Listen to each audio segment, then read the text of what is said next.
Hey, what's going on everybody? This is Alvi from Techitron back with another smartphone review.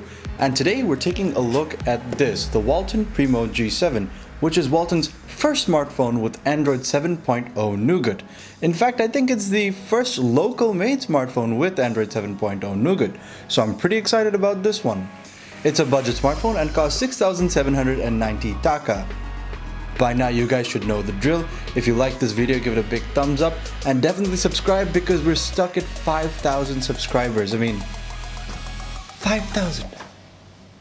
That's sad. It really is.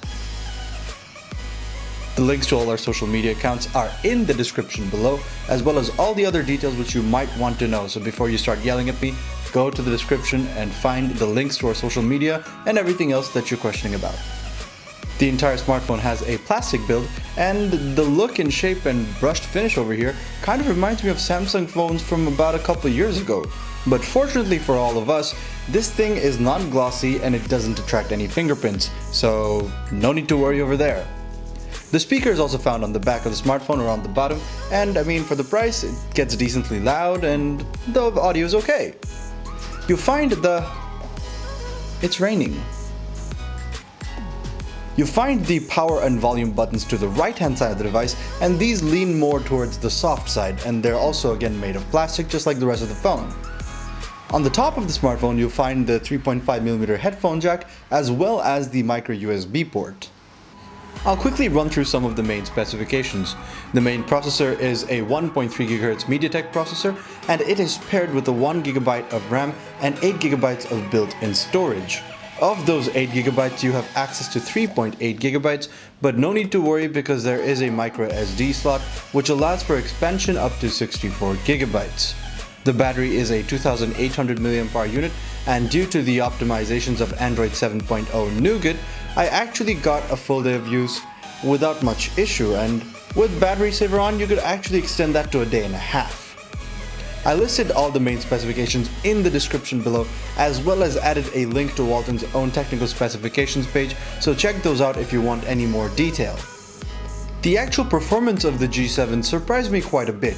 So I've reviewed a lot of phones with similar specifications, and overall they've mostly been unimpressive. But when I was testing out the G7, I was shockingly surprised actually. So I ran Modern Combat 5, Asphalt Extreme, and the GTA San Andreas, and to my surprise, they were rather smooth. And I mean, I'm not talking about flagship level smooth or anything, but I'm saying they were much smoother than I had anticipated, and that really made for an enjoyable experience.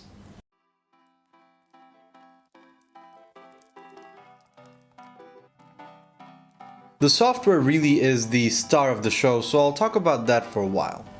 So with Android 7.0 Nougat, we actually have a lot of new features as well as optimizations that make the overall performance of the device a better experience. And if you saw the previous segment, you'll know that even the gaming performance was a bit better than Marshmallow or other devices. So one of the most interesting features of Android 7.0 Nougat is the native multi-window feature. Now, we've seen multi-window on different skins and other variations of smartphones, even on Walton's own products, but having this natively implemented means you'll be able to use more apps in split screen mode. This is very easy to access, as all you have to do is tap the recent app screen, find one of the apps that you want, click and hold the card, drag it to the top, and then select the second app and you're good to go. You can resize them and do whatever you want. It's handy, works in portrait and landscape mode. Another feature which I personally find very useful is the ability to quickly switch between two applications by just double tapping the recent apps key. Now, you might not think this is that useful, but trust me when I say this, it's one of the things that you're going to be using the most, and it's something that I use very often. Nougat also brings a number of convenience features. So for example, let's start talking about the notifications. In previous stock versions of Android, if you scrolled down or if you pulled down from the top to access the notifications, you wouldn't get access to the quick toggles immediately.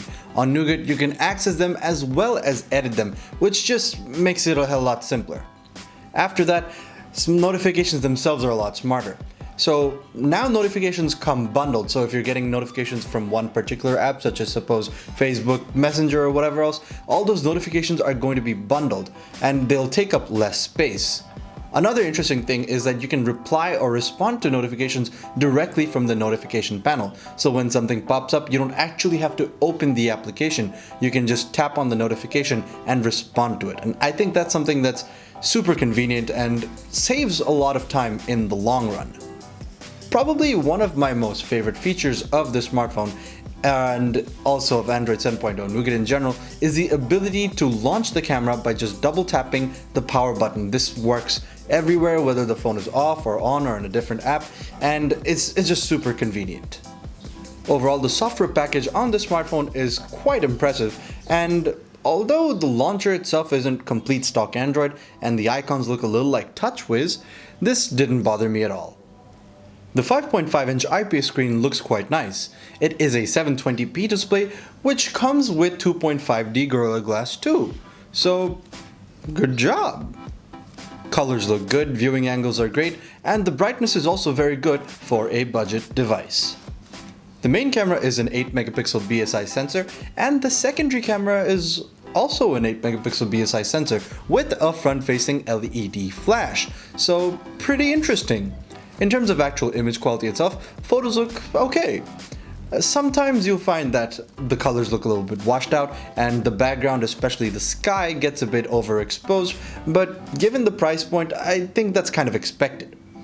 The front-facing camera, on the other hand, actually does a pretty impressive job, and initially I was thinking the flash was going to make me blind, but it actually didn't do that. It was quite subtle, and in lower light situations, it brought out the details and made for a much better picture, so I think that's a plus on this smartphone.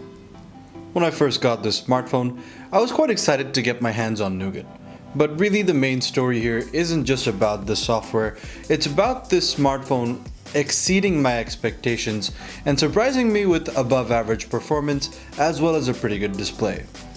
So at 6,790 taka, this smartphone not only is the cheapest way for you to get your hands on Nougat, but it's also a pretty good smartphone in the first place.